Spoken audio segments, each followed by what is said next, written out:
Magandang hapon po sa ating lahat. Magandang hapon po sa ating lahat, at bago po kami mag-umpisa, inayos po muna namin magpakilala sa inyo. Kami po ang mga naglalahad ng mabuting balita galing sa iglesia ng Cross Bearer Community Church na located malapit po sa Perpetual. Anong exact address nga nung doon? Barangay San Isidro, GMA Cavite. At ngayon po ay maglalahad po kami ng mabuting balita. Wala po itong kapalit na anumang halaga. Hindi po kami manghihingi ng salapi. Hindi po kami magpapaikot ng sobre na gaya ng nakikita ninyo sa ibang mga naghahayag din ng Ebanghelyo. Hindi po namin gagamitin ang Ebanghelyo para kumita ng pera. Ang hinihingi namin sa inyo sa mga oras na ito ay ang inyo lamang mga tenga sa pakikinig sa kung paanong ihahayag ang mabuting balita ngayong hapong ito. At bago po ako mag-umpisa, ang pangalan ko po ay si Jordan Rabanes. At kung nais nyo po at kung meron po kayong Facebook, kung pwede nyo pong bisitahin ang Cross Bearer Community Church sa Facebook. Nandoon po ang schedule ng aming mga pananambahan para po may idea po sila sa aming iglesia. At iniimbitahan ko na rin po kayo na kung available po kayo sa time ng linggo, tuwing alas 9 ng umaga ay dinadaos po namin ang aming mga pagsamba. At dahil sobrang accessible na ng Biblia ngayon, sa mga nakikinig po sa akin, pwede po ninyong buksan ang inyong mga Biblia gamit ang inyong mga cellphones sa Romans chapter 1, sa aklat ng Roma chapter 1 verses 18 hanggang 32. Sa aklat ng Roma chapter 1 verses 18 hanggang 32. Kung nandoon na po tayo ay akin pong babasahin. Verse 18, sapagkat ang puot ng Diyos ay nahahayag mula sa langit laban sa lahat ng kalikuan at kasamaan ng mga tao, na sa pamamagitan ng kanilang kasamaan ay pinipigil ang katotohanan, sapagkat ang maaaring malaman tungkol sa Diyos ay hayag sa kanila. Yamang ito ay ipinahayag ng Diyos sa kanila. Mula pa nang likhain ang sanlibutan, ang kanyang walang hanggang kapangyarihan at pagka-Diyos, bagaman hindi nakikita, ay nauunawaan at nakita sa pamamagitan ng mga bagay na kanyang ginawa upang wala silang maidadahilan or without excuse. Verse 21, sapagkat kahit kilala nila ang Diyos, sila ay hindi nila niluluwalhati bilang Diyos, ni pinapasalamatan man, kundi naging walang kabuluhan ang kanilang mga pangangatwiran, at ang mga puso nilang walang katuturan ay nagdidilim. Sa pag-aangking marunong, sila'y naging mga hangal, at ipinagpapalit nila ang kaluwalhatian ng Diyos na hindi nasisira sa mga imaheng kahawig ng tao na nasisira, at ang mga ibon ng mga hayop na may apat ang paa at ng mga gumagapang.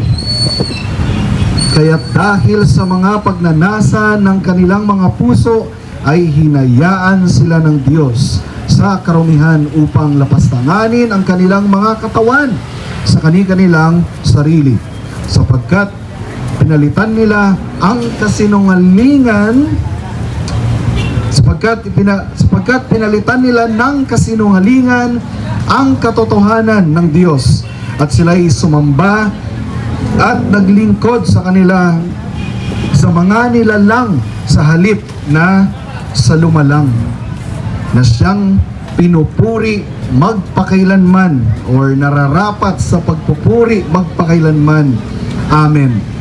Dahil dito'y hinayaan sila ng Diyos sa mga mahahalay na pagnanasa, ipinagpapalit ng kanilang mga babae ang likas na pagkikipagtalik sa di likas, at gayon din naman ang mga lalaki nang iwan ang likas na pakikipagtalik sa mga babae ay nag-alab sa kanilang pagnanasa sa isa't isa. Sa madaling salita, lalaki sa lalaki, babae sa babae.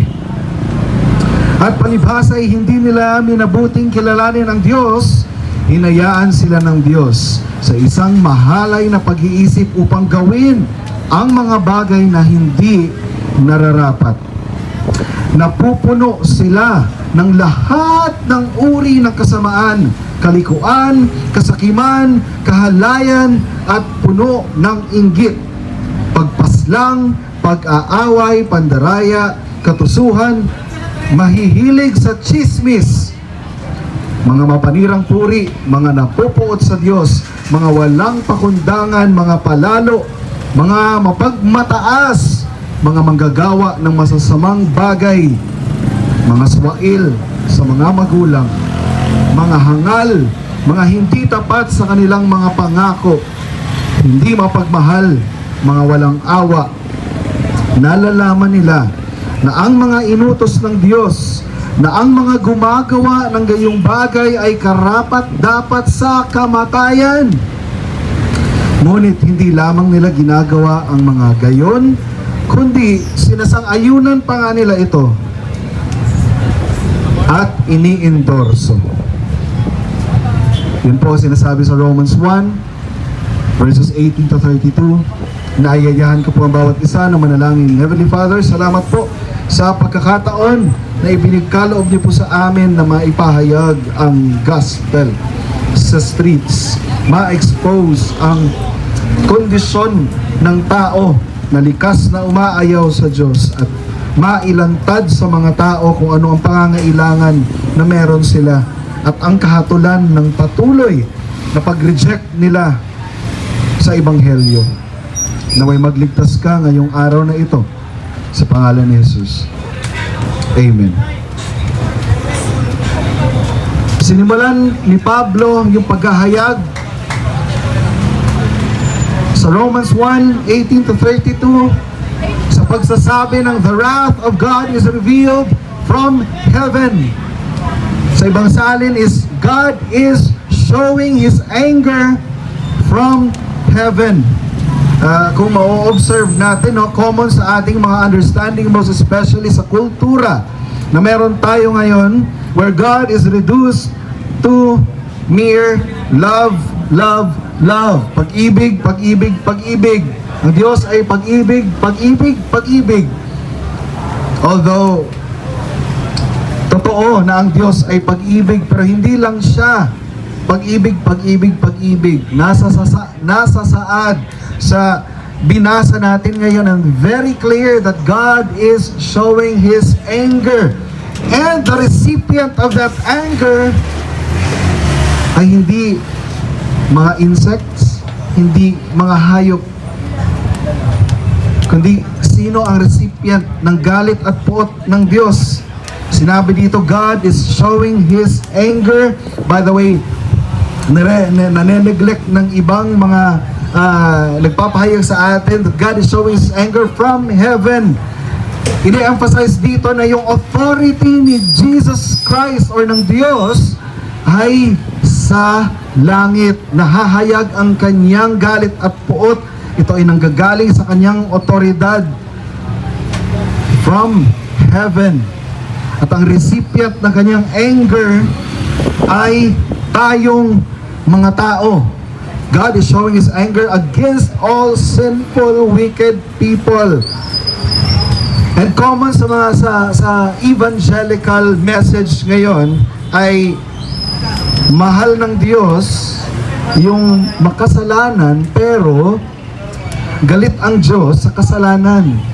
Yung phrase po na yan, mga kaibigan, ay mali. Lalong-lalo na kung nasa estado ka, ang iyong buhay ay patuloy sa pamumuhay sa kasalanan. That would be true though, that God loves the sinner, but not the sin, if you have repented of your sin and put your trust in Christ. Pero kung nandoon ka sa estado na kung saan iniibig mo pa ang iyong kasalanan, sorry to say this, but God's anger is upon you. Mga kaibigan, God's anger is upon you if you are still living in your sin.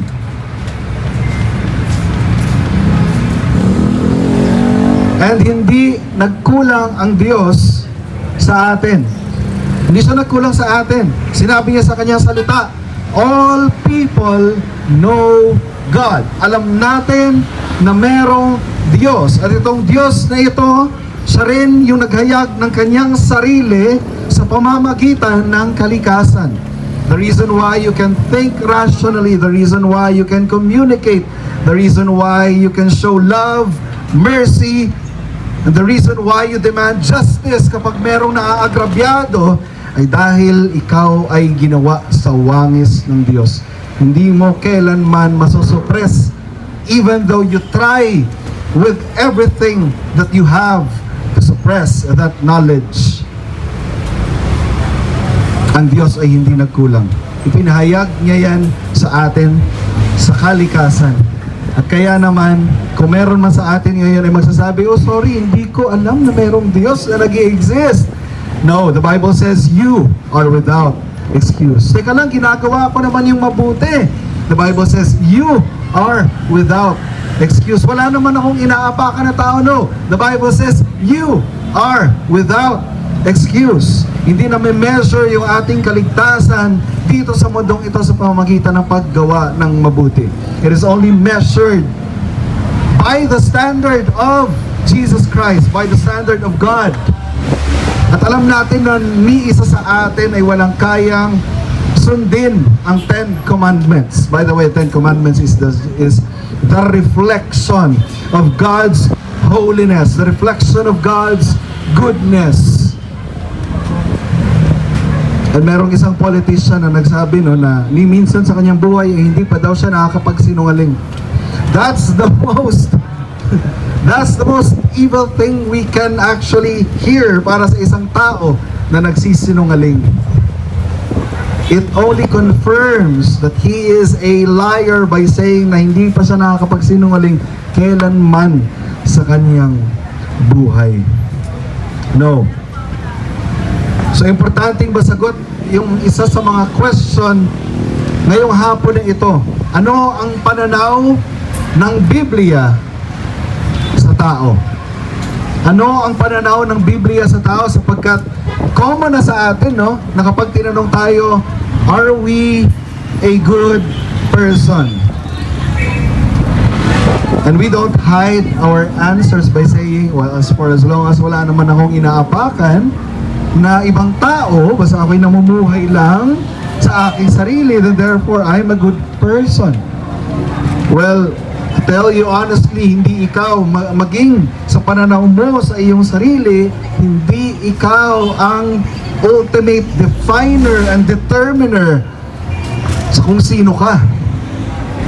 The one who created you and the author of this life and the author of this universe, siya lang ang merong right na i-define kung sino ka at kung ano ang estado mo sa harapan niya. At kung wala kang malinaw na pagkakilala sa iyong sarili, kaibigan, delikado ang buhay mo. Marahil masaya ka ngayon kasi may pera ka naman, pero hindi iyon sapat. At malalaman natin yan later on, bakit. So ano ang sinasabi ng salita ng Diyos patungkol sa tao? Sabi sa Romans 1:18, ang tao ay likas na truth suppressor. Likas niyang pinipigil ang katotohanan. Now, ano ang ginagamit ng tao? It's very interesting, no? sinusuppress ng tao ang katotohanan. Ano ang ginagamit ng tao para pigilin ang katotohanan? Sinasabi din ng same verse na sa pamamagitan ng kanyang kalikuan at kasamaan, by their unrighteousness and wickedness, pinibigil ng tao ang katotohanan na ni-reveal na ng Diyos sa kanya. Obviously,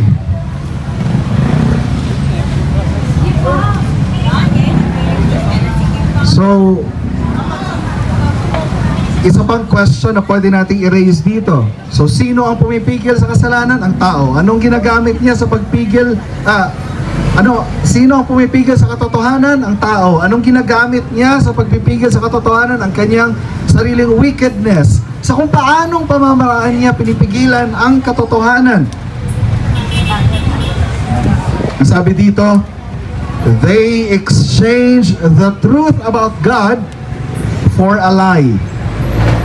Ulitin ko po, pinipigil ng tao ang katotohanan sa pamamagitan ng pagtangkilik sa kasinungalingan imbes na sa katotohanan. Ipinagpapalit niya ang Diyos, ang katotohanan ng Diyos sa mga walang kabuluhang bagay. Pinagpapalit niya yung katotohanan sa kasinungalingan. Ang tao po, pag pinipigil niya ang katotohanan, hindi po siya pumipikit. Sinasarado niya yung kanyang pinto sa kanyang kwarto, and then pinipikit niya na lang yung kanyang mata at sinasabi niya na ayoko ang Diyos. Hindi ganon magpigil ng katotohanan ang tao. Kapag pinipigilan ng tao ang katotohanan, siya po ay actively na sumusunod or nagwo-worship sa ibang bagay. Ibang bagay basta hindi yung totoong Diyos. Kahit anong bagay na pwedeng makapag-satisfy sa Kanya, basta hindi yung totoong Diyos. Ganyan ang suppression of truth. Hindi po yan yung, although it is also correct na to illustrate na parang pinipigil mo yung isang malaking balon palubog sa isang swimming pool, and then there will come a time na mauubusan ka na rin ng lakas dahil hindi mo na kayang pigilin yan kasi yung pressure, magpa-pop up talaga yun. Parang pinapakita sa atin ng scripture, lalong-lalo na sa binasa natin ngayon sa Romans 1, pinipigil ng tao ang katotohanan sa pamamagitan ng pagtakbo at pagtangkilik sa kasinungalingan.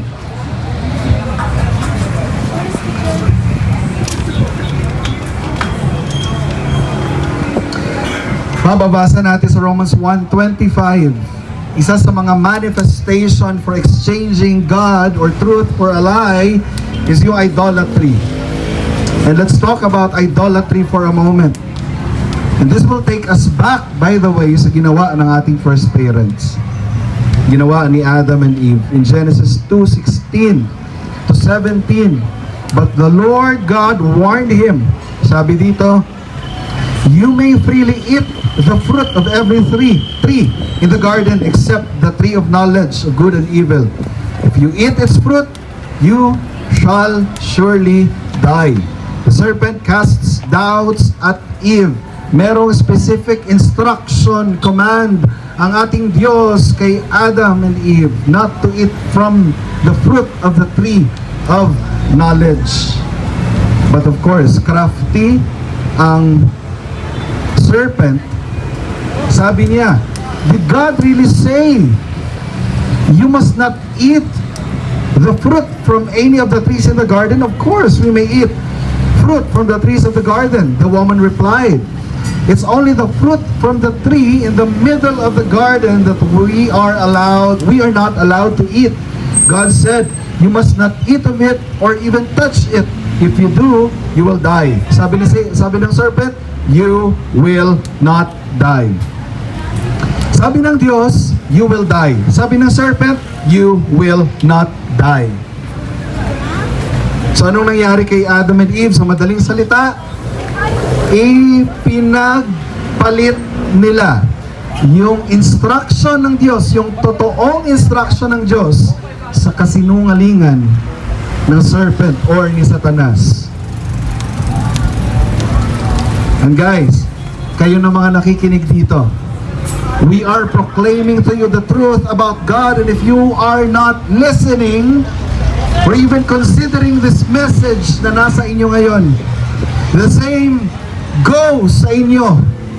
You are exchanging the truth for a lie.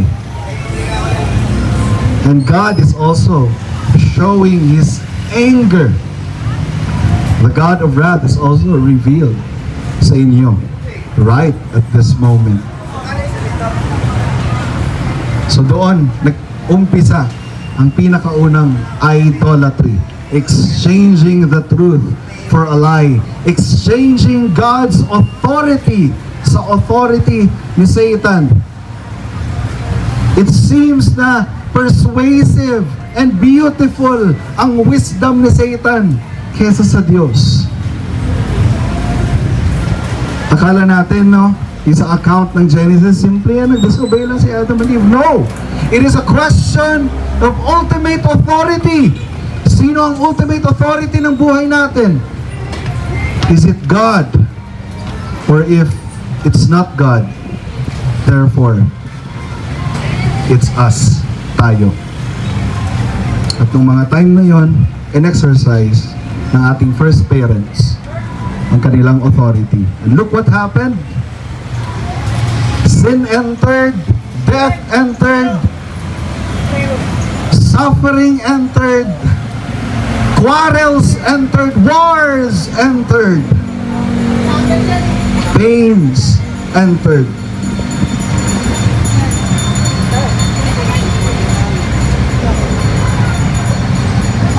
And still, sa passage na binasa natin yun, meron pa rin tayong mga dapat sagutin. How did God show His anger from heaven against all sinful, wicked people? God showing His anger, simple lang po. God is showing His anger by and through judgment. By and through judgment. Makikita natin yung language of judgment sa text na binasa natin. So verse 24, sabi dito, therefore, God abandoned them to do whatever shameful things their hearts desired. As a result, they did vile and degrading things with each other's bodies. Sa Tagalog po, para mas merong weight, sabi dito, kaya't dahil sa mga pagnanasa ng kanilang mga puso, ay hinayaan sila ng Diyos sa kanilang karumihan upang lapastanganin ang kanilang mga katawan sa kanilang mga sarili.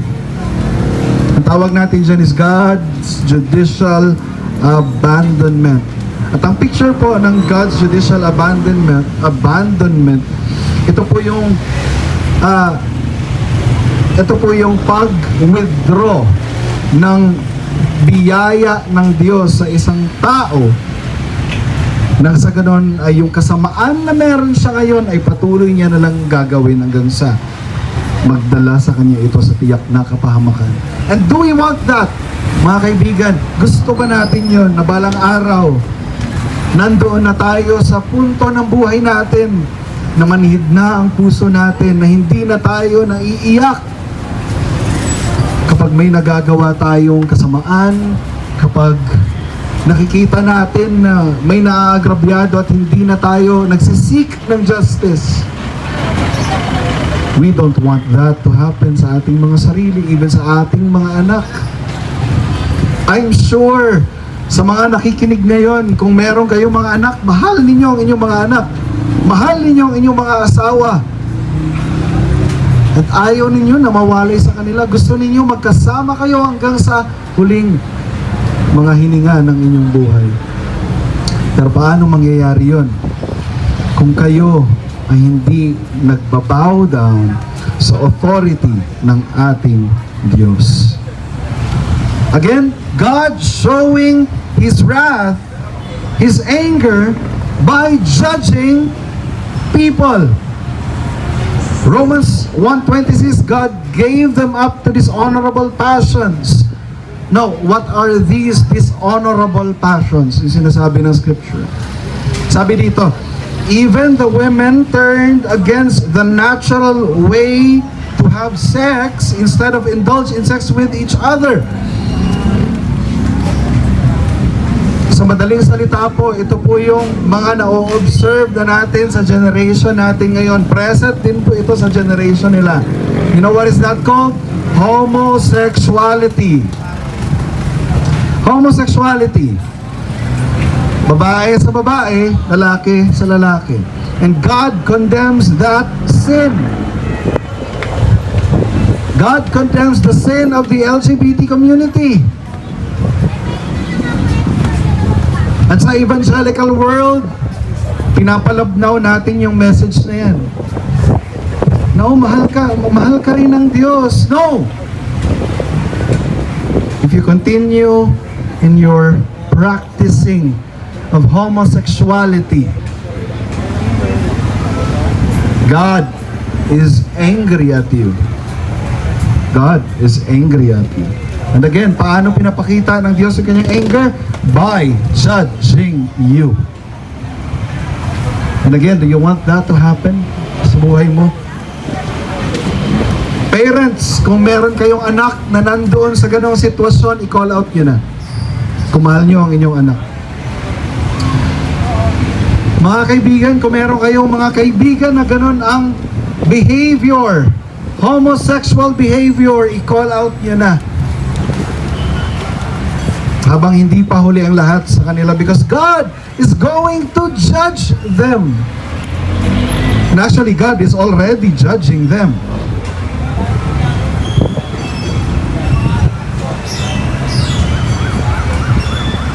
So the question is, do we want that? Well, as a preacher, I don't want that to happen to you. And Paul is not yet done with his exhortation. Sabi niya, Romans 1:29-31, their lives became futile, full of every kind of wickedness, greed, hate, envy, murder, quarreling, deception, malicious behavior, and gossip. They are backstabbers, haters of God, insolent, proud, and boastful. They invent new ways of sinning, and they disobey their parents. Take note, guys. They invent new ways of sinning. Ang taong nasa kondisyon ng kanyang pag-ibig sa kasalanan will invent and will continue to invent new ways of sinning. And by the way, guys, wala na pong bago. Wala nang bago sa kasalanan ngayon. Kung ano yung kasalanan noong unang panahon, yun pa rin yung kasalanan ngayon. Kung ano yung battle na nilalabanan ng mga first century apostles natin, the same sin that we have in this generation. If that's the case, then the solution that our apostles and first century Christian has in that generation is the same solution na meron tayo in our generation.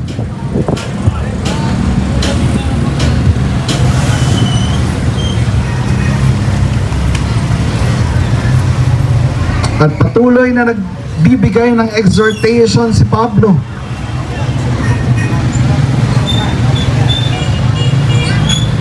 Ang mga tao ay hindi nakokontento. Ang taong makasalanan ay kailanman ay walang pagkakontentuhan sa sarili. Sabi sa Romans 1:32, worse yet, they encourage others to do them too. Hindi lang nila pinapractice yung sin. For example, sin of homosexuality, hindi lang nila pinapractice ito, kundi ini-endorso pa nila ito. At yung pag-i-endorso nila dito is parang gospel evangelism din, na magladlad ka na.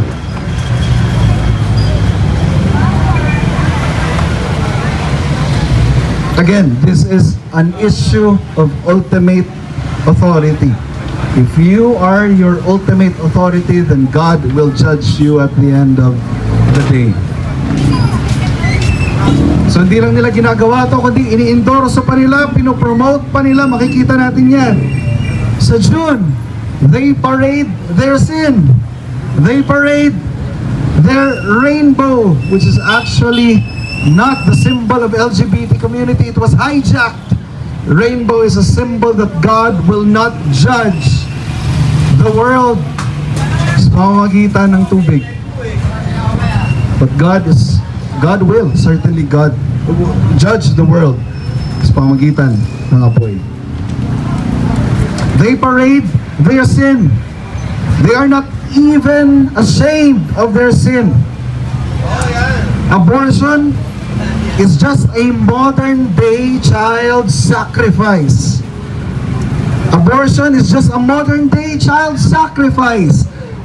Para mag-survive daw ang buhay ng nanay, ay kailangan i-sacrifice yung buhay ng child.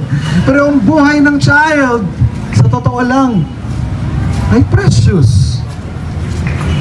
At yung karapatan na ini-exercise ng isang woman to do such abortion is hindi naman talaga para maligtas yung kanilang buhay. Ano yun? Para makatakas sa responsibilidad. And that, my friend, is evil. That, my friend, is evil. So kung hindi man natin, mga lalaki, no, kung hindi man natin ginagawa yung abortion, pero kung sinusupport natin yon, so malapit na yung halalan, may mga kandidato tayo that will support homosexuality, that will support abortion. And if we support those people who support abortion and homosexuality, Sogi Bill, for example, again, we are not submitting to God's authority. We are not submitting to God's authority if that's the case. We are still worthy of judgment. Ginagawan pa ng movie ang sexual immorality. Nino-normalize ang kasalanan sa mundo.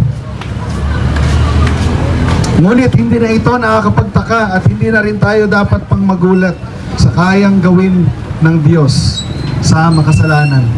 This should not surprise us. Yes, evident ang kasalanan sa mundo, but the judgment of God should not surprise us.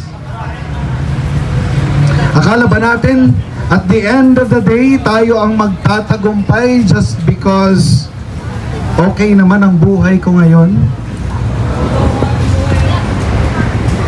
At the end of the day, if you don't submit to Christ, to His authority, ang lahat ng makasalanan ay at the end of the day, talunan.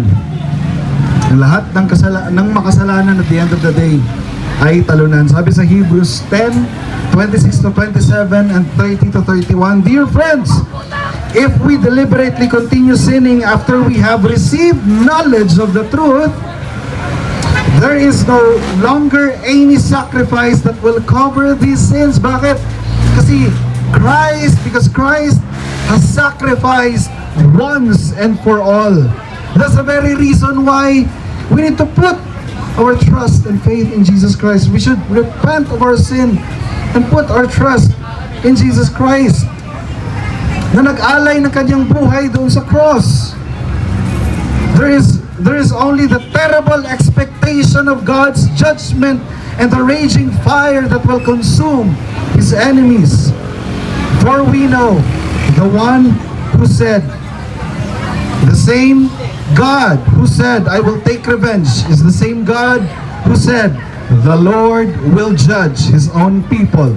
Sabi sa verse 31 ng Hebrews 10, it is a terrible thing to fall into the hands of the living God. Ulitin ko po, it is a terrible thing to fall into the hands of the living God. And according to Hebrews 9:27, just as each person is destined to die once, and after that comes judgment. Friends, do you want judgment to come rushing like rushing and raging like sea sa buhay ninyo? Sa mga nakikinig dito, mga kaibigan, in your heart of hearts, I know na ayaw ninyo itong mangyari sa buhay ninyo. Kaya may hope. Kaya may hope, may pag-asa sa makasalanang mundong ito. Gaya ng sabi ni Paul, na sobrang eager na ihatid ang good news sa mga taga-Roma. Ako din, na nangangaral ngayong hapon na ito, ay sobrang eager and passionate to bring good news sa inyo. Sabi ni Paul, "For I am not ashamed of the gospel or the good news about the Lord Jesus Christ, because it is the power of God for salvation, saving everyone who believes, the Jews and the Gentiles." This good news tells us how God makes us right in His sight. This is accomplished from start to finish by faith. As the scriptures say, it is through faith that a righteous person has life. Gaya ni Paul na sobrang eager na ihatid ang good news sa mga taga-Roma, kami rin po na mga namimigay ng gospel tracts dyan, ako po na nagpaproclaim ng katotohanan sa inyo, is also eager and passionate to do this. Walang kapalit. Walang kapalit na kahit anong monetary value. Ang piniplead lang namin sa inyo is, listen to the good news that's being presented. It is Christ or Satan. It is salvation or judgment. It is bow to Christ or being judged in the future.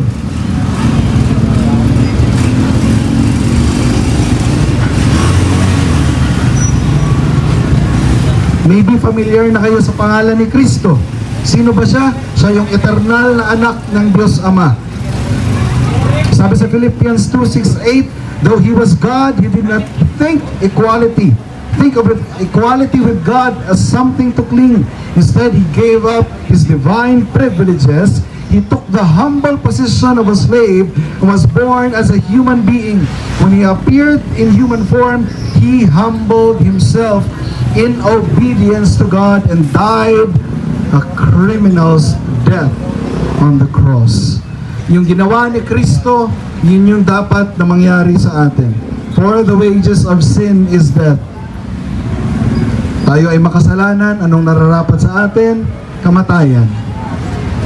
Ngunit meron na pong namatay 2,000 years ago doon sa cross. He is the eternal Son of the living Father, but He humbled Himself, taking the form of a servant, died a criminal's death. It should be us who should die in the criminal's death. Ngunit hindi po doon nagtatapos yung story. Sa verse 9, makikita natin sa Philippians 2, therefore God elevated Him to the place of highest honor and gave Him the name above all names, that at the name of Jesus every knee should bow in heaven, on earth, and under the earth. Ito yung sinasabi ko kanina, na maybe you are enjoying the life that you have now. Bakit? Kasi ikaw yung ultimate authority ng buhay mo, but there will come a time that every knee will bow sa ating Panginoong Jesucristo at Hari magpakailanman, the Judge of all the earth.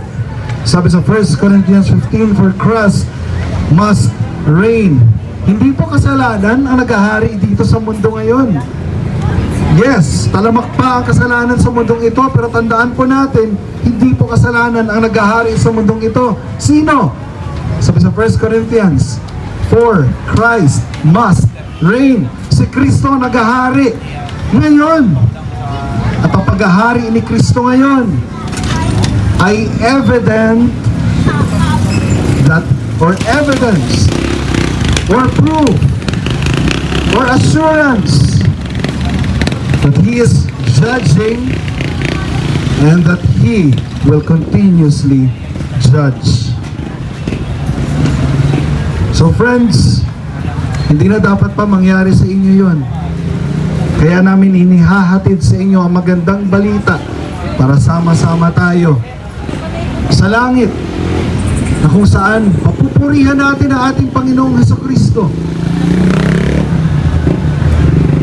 Kaya ang panawagan ngayong hapong ito at ang challenge sa bawat isa na naabot ng boses at tinig ko ngayong hapong ito. Mga kaibigan, magsisi kayo sa inyong mga kasalanan. Again, if you resist this message given to you this afternoon, wala kayong pinagkaiba sa ating mga first parents, is changing God's truth for a lie. Nawa, in the quietness of the night, mamaya sa pagtulog ninyo, or kahit sa ngayon meron kayong ginagawa, pero nakikinig kayo actively, pag-isipan ninyong mabuti. What will my life look like if I continue to reject Christ? And what will my life look like if I will repent of my sin and put my trust in the King of Kings and the Lord of Lords? Naway ngayon na ang araw at oras ng inyong kaligtasan. Let us pray. Ama naming Diyos, salamat po sa naitanghal na ebanghelyo ngayong hapon na ito. Kaming mga servant ninyo ay wala ang anumang ipagmamalaki. At salamat sa free space na ipinagkaloob niyo po sa amin. At salamat sa audience na nandito ngayon. Naway kahit na hindi nila ipinapakita physically sa amin na sila ay nakikinig, naway in their heart of hearts sila ay nakikinig. At kami ay merong confidence sa mensahe ng ebanghelyo na nakakapagligtas na si Kristo ay hari ngayon. At kung paano ang hari sinasubdue ang lahat ng evil, we are also confident na sa mga panahong ito ay sinasubdue ng Panginoong Hesukristo kung anumang evil thoughts and deeds meron sa mundong ito. Salamat dahil kami ng mga lingkod mo ay merong opportunity to reach out people in the streets. We are not worthy to even partakers of spreading the good news. Ang nararapat sa amin ay judgment, but here we are partaking the prophetic work of Christ, the priestly work of Christ, and the kingly work of Christ. Salamat po. We rest everything and put our confidence in the name of our King, our Lord and Savior Jesus Christ, in His mighty name. Amen. Maraming salamat po sa inyong pakikinig.